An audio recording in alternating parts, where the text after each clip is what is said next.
أعوذ بالله من الشيطان الرجيم بسم الله الرحمن الرحيم۔ تمام تعریفیں، حمد و ثنا، بزرگی، بڑائی، کبریائی، عظمت، عزت و جلال، شان و شوکت اس اللہ رب العالمین کے لیے لائق و زیبا ہے جو اللہ رب العالمین کے سارے جہانوں کا مالک ہے، مدبر ہے، وہی حکومتیں چلاتا ہے، وہی اختیارات رکھتا ہے، اسی کی مرضی ہے، اسی کی مشیت ہے، اسی کی سب کچھ اختیارات ہیں، وہ کسی کا بھی محتاج نہیں، ہم سب اس کے محتاج ہیں۔ درود و سلامتی ہو میرے اور آپ کے پیغمبر اسلام رحمت اللہ عالمین سید المرسلین امام النبیین محمد مصطفیٰ مجتبی صلی اللہ علیہ وسلم پر، جنہوں نے امت کے سامنے پاکیزہ آسان شریعت پیش کیا، جس شریعت پر چل کر ہم جنت پا سکتے ہیں۔ معزز اسلامی بھائیوں اور پردہ نشین خواتین اسلام،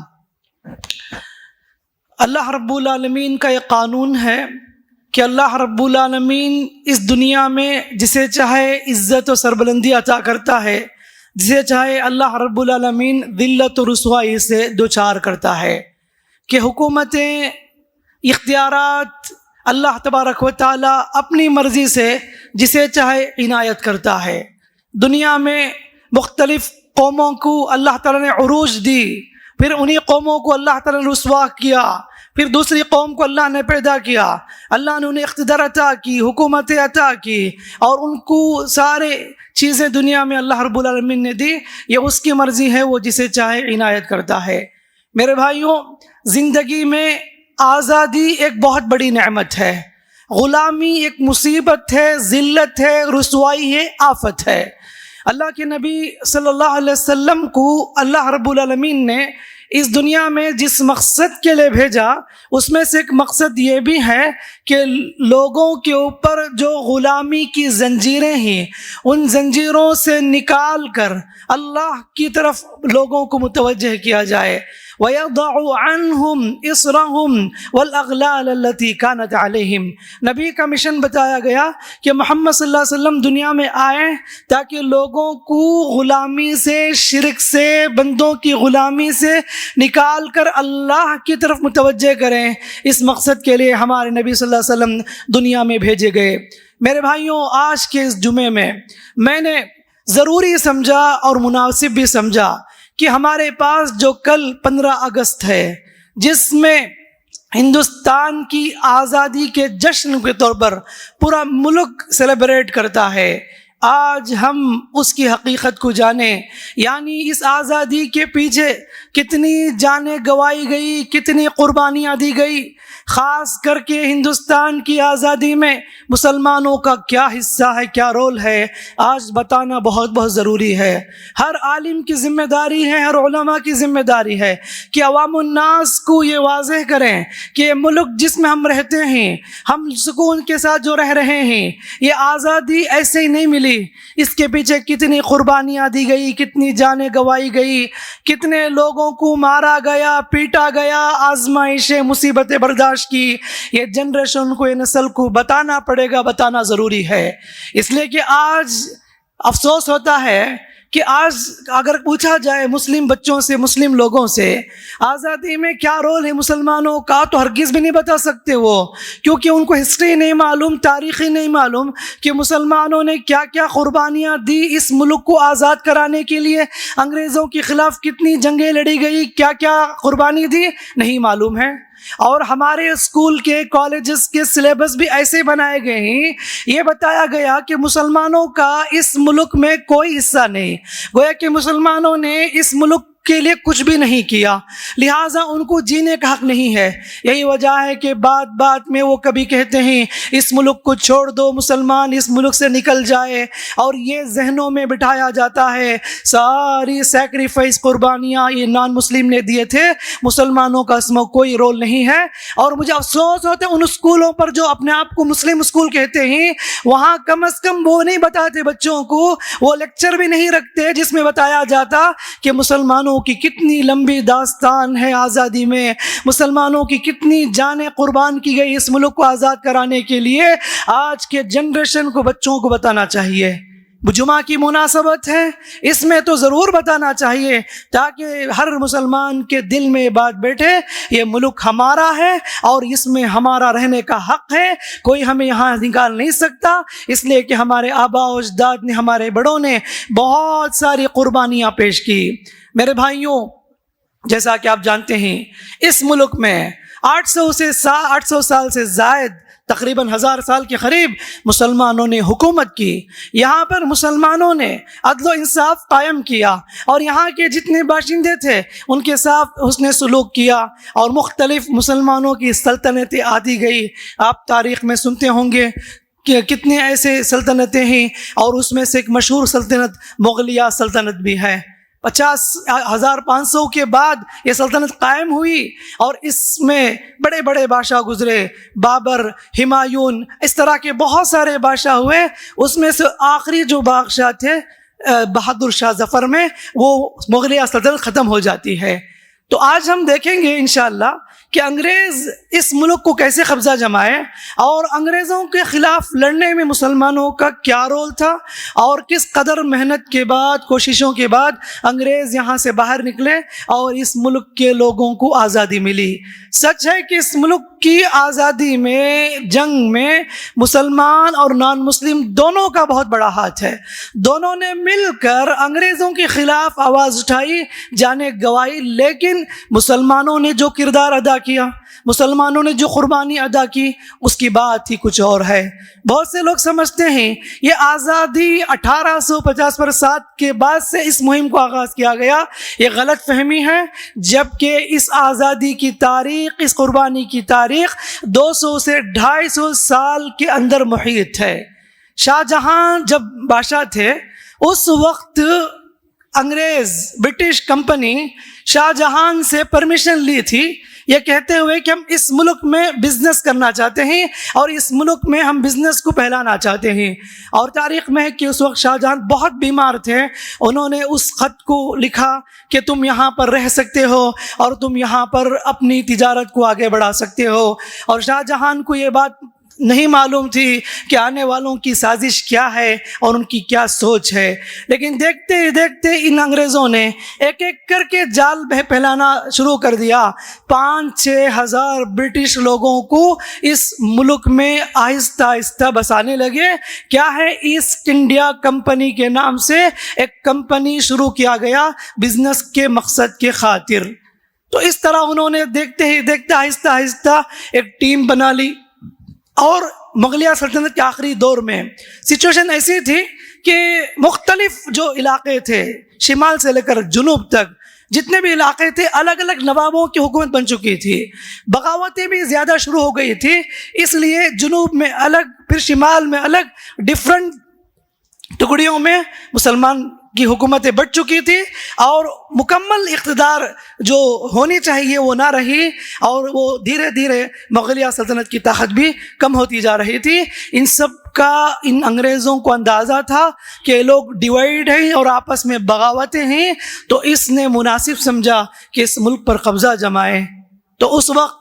بنگال میں ان لوگوں کی آہستہ آہستہ طاقتیں بڑھتی گئی، پھر کلکتہ میں بھی ان کی طاقتیں آہستہ آہستہ بڑھتی گئی، اور دیکھتے ہی دیکھتے ایک بہت بڑی تعداد انہیں جمع کر لی۔ اور اس وقت کے جو نواب تھے بنگال کے، سراج الدولہ، ان کو اندازہ ہوا کہ ان کا آنے کا مقصد ملک کو قبضہ کرنا ہے، تو اس لیے انہوں نے مناسب سمجھا کہ ان کے خلاف جنگ کی جائے۔ ایسے میں سراج الدولہ نے بہترین فوج تیار کی، دونوں کے درمیان زبردست جنگ شروع ہوئی۔ یہ بات ہے 1700 سے پہلے کی بات ہے کہ جنہوں نے انگریزوں کے خلاف جنگ لڑی، اور اس جنگ میں کامیابی مل سکتی تھی سراج الدولہ کو، لیکن ہوا کیا کہ ہمارے میں سے کتنے ایسے لوگ دھوکے باز تھے جنہوں نے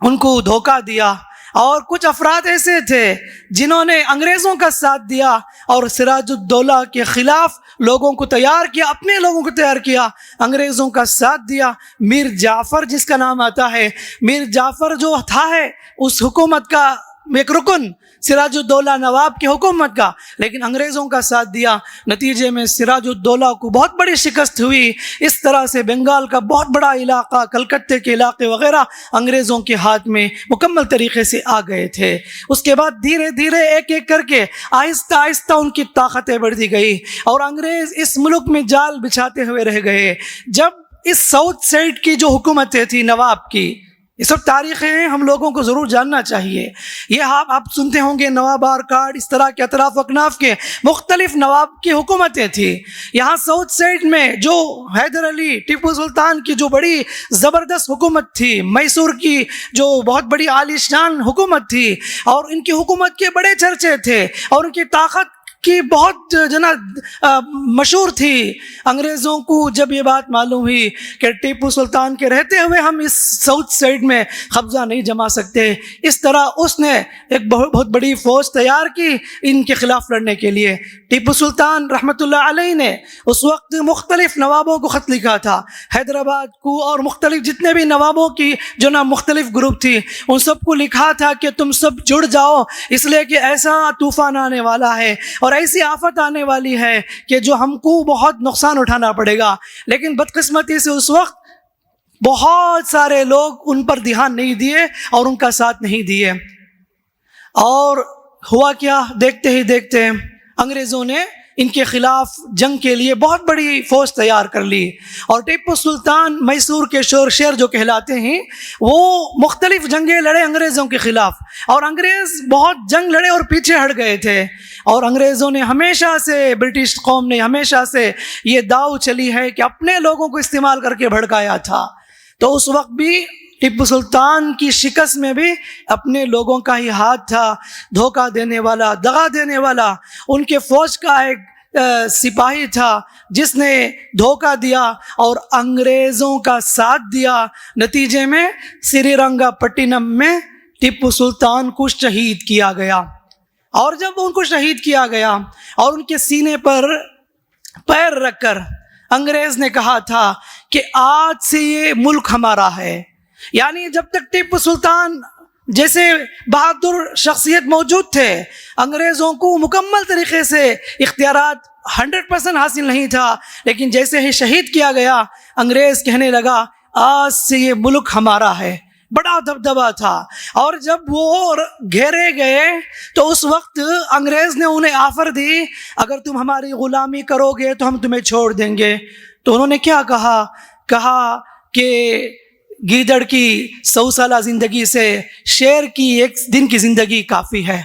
تو انہوں نے اس طرح جواب دے کر یہ ثابت کیا کہ اس ملک کے لیے، اس ملک کی حفاظت کے لیے تن من دھن کی بازی لگانے کے لیے میں تیار ہوں. تو اس طرح ان کے خلاف انہوں نے جنگ کی. اور آپ اگر دیکھیں گے، وزٹ کریں گے میسور وغیرہ میں، بہت ساری چیزیں آپ ان کے بارے میں معلومات حاصل ہوگی کہ اس طرح ان کی بڑی حکومتیں تھیں اور ان کے والد کی بھی بڑی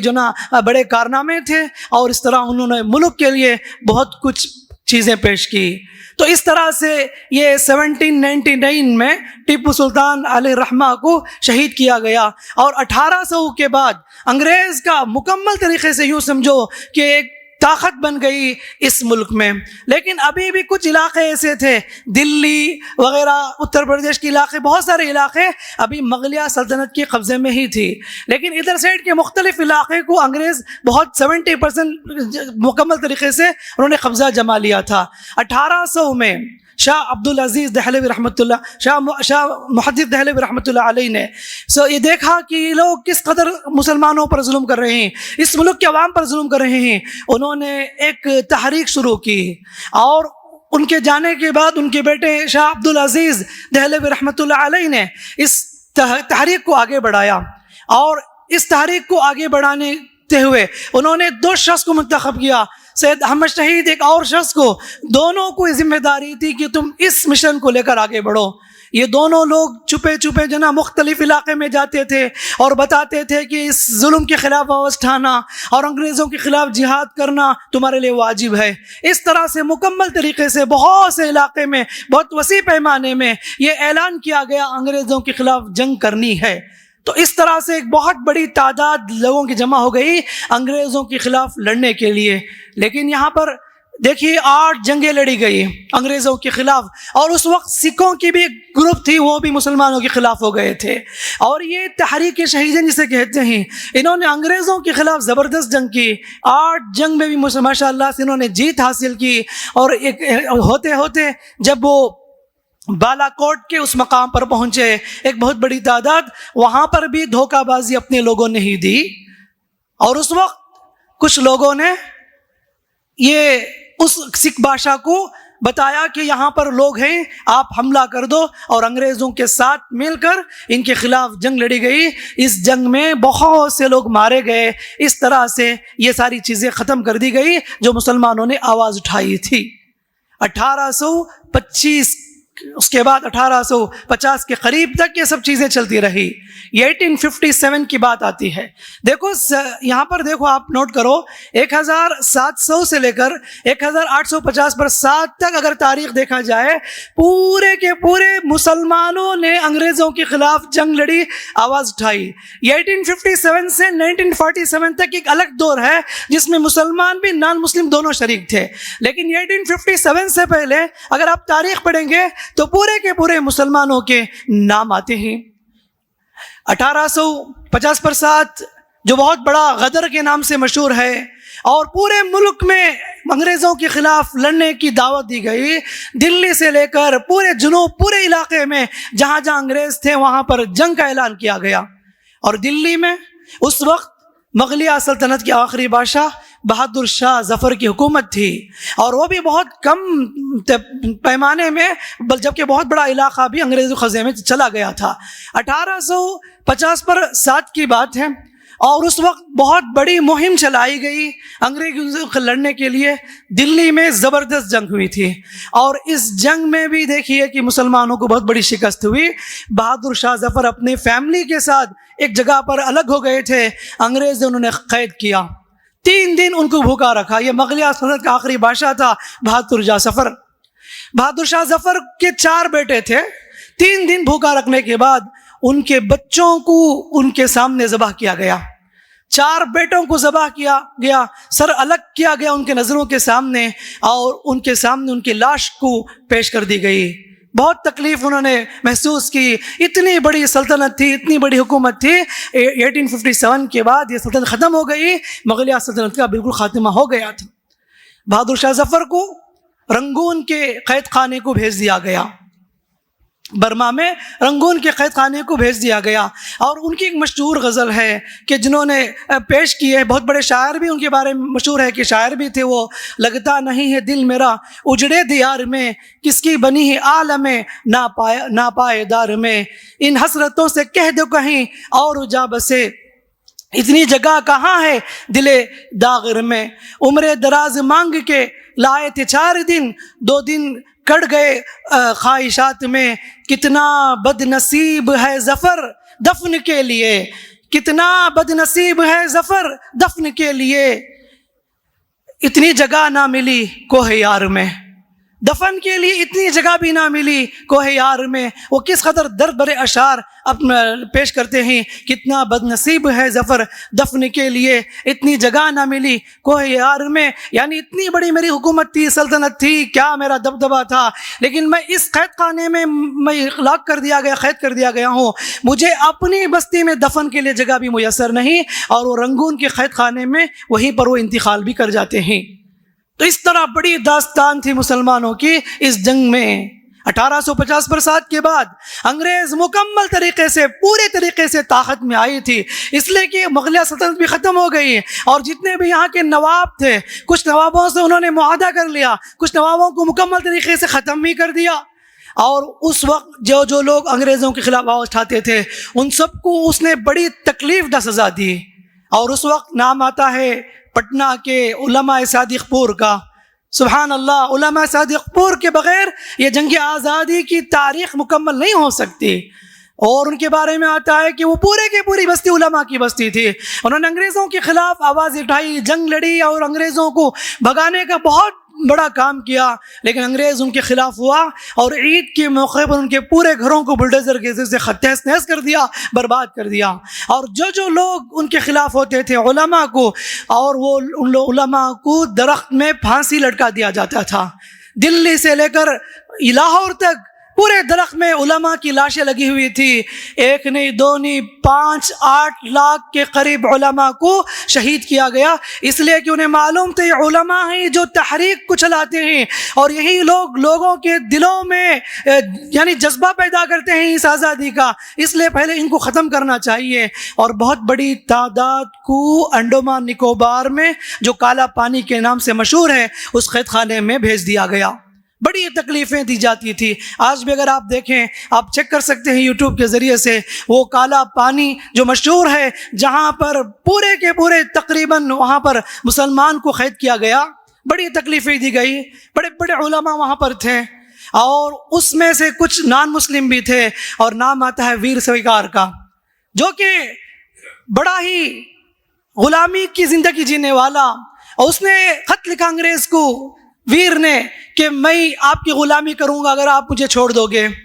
تو خطوط لکھنے کے بعد انگریز نے اسے آزاد کر دیا، اور اس کے بعد وہ باقاعدہ سے ان کی غلامی کرنے لگے۔ آج بھی دیکھو کہ لوگ جو کہتے ہیں ان کی جو ماننے والے کہ ہم اس ملک کے باشندے ہیں، لیکن دیکھا جائے تو بہت بڑے خیانت انہوں نے کی، بہت بڑے انہوں نے غداری کی، انگریزوں کا ساتھ دیا، غلامی کی، اور یہ ثابت کیا کہ ہم تمہارے غلام بنیں گے، لہٰذا ہمیں کچھ نہ کرو۔ جتنی بھی تکلیفیں سزائیں جھیلی، کالا پانی کی سزا انڈمان نکوبار کے قید خانے میں، یہ مسلمانوں کی بہت بڑی تعداد تھی۔ ایک ایک نام آپ دیکھتے جائیں گے تو کس قدر تکلیفیں انہوں نے جھیلی تھی۔ اور اس کے بعد ہم دیکھتے ہیں ہسٹری میں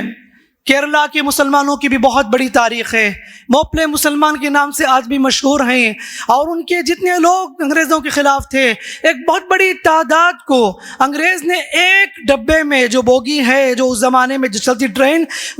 جو گوڈس وغیرہ لے جاتی تھی، اس ٹرین میں داخل کیا گیا اور مدراس لے جایا گیا۔ اتنا لمبا سفر تھا، نہ کھانا نہ پانی، ایک ڈبے میں 100 سے زائد لوگوں کو ٹھوسا گیا، اور جب وہ ڈبہ کھولا گیا مدراس میں، تقریباً 70-80 لوگوں کی لاشیں گل سڑ گئی تھی۔ یہ سب ملک کی آزادی کی ان کی بڑی قربانیاں تھیں، اسی لیے آج بھی ان کا اعتراف کیا جاتا ہے، انہوں نے ملک کے لیے اتنی قربانیاں پیش کی اور ان کا اعتراف کیا جاتا ہے۔ اور اس کے بعد 1915 کی بات آتی ہے تو اس وقت گاندھی وغیرہ آئے تھے اس ملک میں انگلینڈ سے تعلیم حاصل کر کے، انہوں نے بھی مل کر اس تحریک کو آگے بڑھایا، اور اس کے بعد ایک ایک کر کے جڑتے گئے، اور اس کے بعد آخر ہوا الحمدللہ 1940 میں اس ملک کو آزادی ملی۔ انگریز اس ملک کو چھوڑ کر چلے گئے، اور باقاعدہ 15 اگست 1940 کو اعلان کیا گیا کہ یہ ہندوستان میں آج برٹش کا کوئی دخل نہیں ہے، اور پورے طریقے سے وہ خالی کر کے چلے گئے تھے۔ لیکن میرے بھائیوں، بتانا یہ ہے کہ مسلمانوں کی تقریباً 200 سال کی قربانیاں ہیں، اس چیز کو ہم فراموش کر دیتے ہیں، جبکہ یہ مختصر مدت میں جن لوگوں کا نام ہم پڑھاتے ہیں اور سنتے ہیں اور اسی کے بارے میں 15 اگست کو بتائے جاتے ہیں، یہ بہت بڑی ناانصافی ہوگی اگر اس طرح کہیں۔ اس لیے کہ آج بھی دیکھیے کہ دلی میں جو میمنٹو بنایا گیا ہے، وہاں پر اگر جا کر دیکھیں تو آپ کو اندازہ ہو گیا کہ وہاں پر کتنے نام مسلمانوں کے لکھے گئے ہیں، 14,000 سے زائد نام مسلمانوں کے ہیں، اور آپ دیکھ سکتے ہیں کہ دیگر لوگوں سے زیادہ مسلمانوں کے نام لکھے گئے ہیں، اور اس تاریخ کو فراموش نہیں کر سکتے، اس تاریخ کو بھلایا نہیں جا سکتا۔ تو یہ ساری چیزیں جاننا ضروری ہے۔ صرف ترنگا لہرا کر سپیٹ بانٹ دینا کافی نہیں ہے،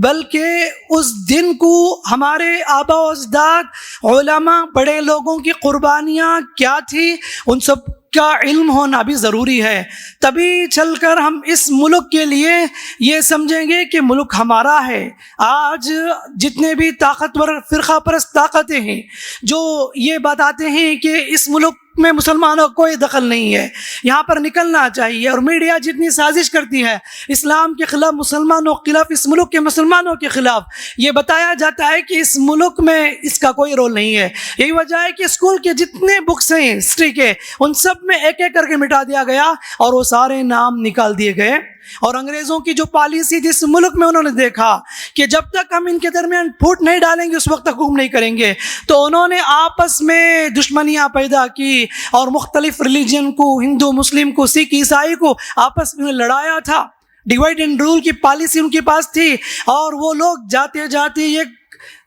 حرکت کر کے گئے برٹش لوگ، وہ ان لوگ ہمارے مختلف مذاہب کے درمیان انہوں نے پھوٹ ڈال کر چلے گئے اور آپس میں لڑائی پیدا کر کے چلے گئے، جو اس کے بعد سے لے کر آج تک اس طرح کے مختلف موقع پر اس طرح کے لوگ پیدا ہوتے ہیں زہریلے ذہن کے، جو کبھی ہندو مسلم کی بات کرتے ہیں، کبھی ملک چھوڑو کا نعرہ لگاتے ہیں، اور ان کے ذہن خراب ہو گئے ہیں، جو یہ سمجھتے ہیں جن کا ہندوستان کی آزادی میں کوئی رول نہیں ہے، وہ اپنے آپ کو اس ملک کے حقدار بتاتے ہیں، جبکہ وہ لوگ جنہوں نے قربانیاں پیش کی، ہمارے آبا و اجداد نے جو منتیں، تکلیفیں، مشقتیں، تن من دھن کی بازی لگائی اور یہ ثابت کر دیا کہ سر کٹا سکتے ہیں لیکن سر جھکا سکتے نہیں، غلامی کی زندگی نہیں گزاری بلکہ انہوں نے جان گنوائی، عزت والی زندگی گزاری، اور اس ملک کے لیے جو چاہے انہوں نے کر گزرا، اور آگے کی نسلوں کی امن کے لیے انہوں نے اتنی قربانیاں پیش کی۔ آج ہم آزادی کی سانس لے رہے ہیں، اللہ کے فضل و کرم کے بعد اس ملک میں جی رہے ہیں، اسلام پر قائم رہے ہیں، الحمدللہ اللہ کے فضل و کرم کے بعد اس ملک میں ہمارے آبا و اجداد کی قربانیاں ہیں، ہمیں اسے فراموش نہیں کرنا چاہیے۔ تو بتانا یہ ہے کہ ہم اس مناسبت سے اپنی نسلوں کو، جنریشن کو یہ ساری باتیں بتائیں کہ اس ملک میں ہمارا کتنا بڑا اہم رول ہے، یہ ملک ہمارا ہے، اس لیے کہ انگریز نے ہم سے حکومت چھینی تھی، اس لیے کہ ہم ہی اس کے حقدار تھے، ہم ہی یہاں پر رہتے تھے، اور اس ملک کو مسلمانوں نے ماضی میں بہت کچھ دیا، بہت سربلندی دی گئی، اور سونے کا چڑیا کہتے تھے دنیا والے اس ہندوستان کو، اتنی بڑی ترقی تھی، اکنامک لحاظ سے اتنا جو آگے تھا، وہ اورنگزیب کی بات کہے جائیں یا اسی طریقے سے مغلیہ سلطنت کی حکومت کی جائے، انہوں نے ہندوستان کو کتنے اعلیٰ درجے پر پہنچایا، اور انہوں نے کبھی بھی اس کے خلاف کام نہیں کی۔ آج دشمنان اسلام اور دشمن طاقتیں نفرت والے کہتے ہیں کہ یہ سارے لوگ ملک کے خلاف تھے، یہ سارے لوگ ملک کے دشمن تھے۔ ایسا نہیں ہے، کہ اصل میں ہم ہی اس ملک کے حقدار ہیں، اور کسی کو بھی یہ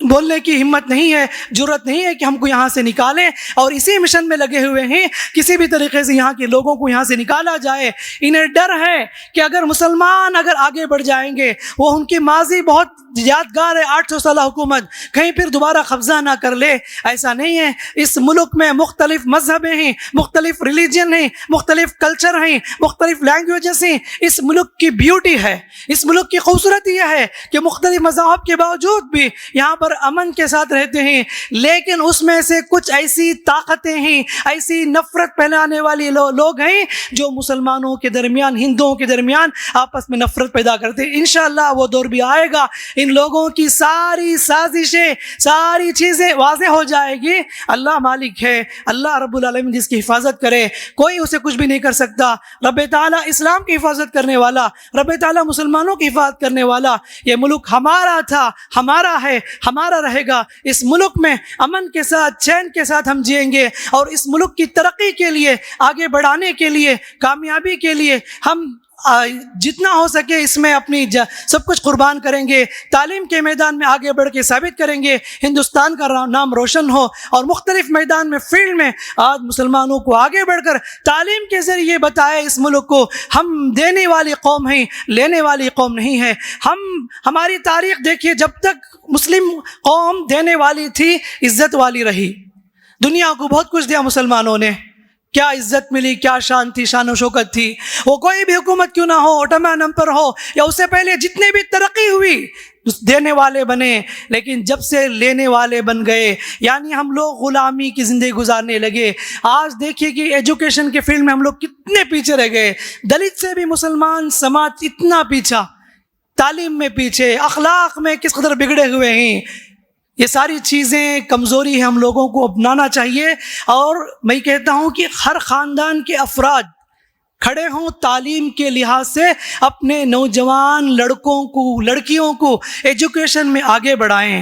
اور آج کے دور میں جو آرٹیفیشل دور ہے، اس دور کے لحاظ سے اپنے بچوں کو اتنا مضبوط بنائیں کہ آگے کی زندگی وہ لوگ ترقی میں عزت والی زندگی گزارے۔ ہم چلے جائیں گے، لیکن آنے والا دور کیا کیا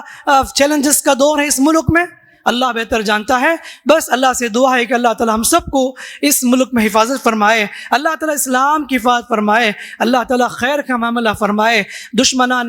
اسلام کو اللہ تعالی نیست و نابود کرے. اللہ رب العالمین مستقبل میں جو بھی آفتیں، سازشیں، مکر چال جنہوں نے